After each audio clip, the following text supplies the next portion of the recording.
In this video, I'll be demonstrating how to install your cabinet pulls onto your door with our easy-to-use alignment guide.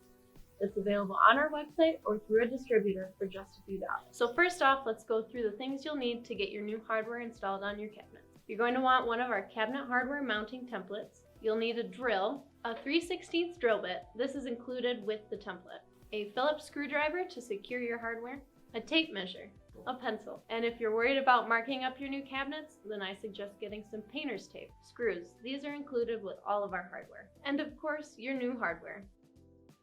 Cabinet doors generally have the knobs installed near the lower corner on upper cabinets, or the upper corner on lower cabinets, on the sides that open outwards.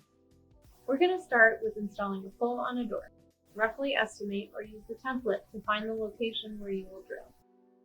Next, use your drill and the provided 3/16 bit to create the hole. Insert the screws into the back of your cabinet and use a Phillips screwdriver to secure your hardware.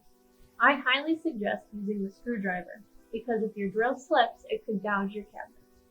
Plus, you don't want to damage the screw or hardware.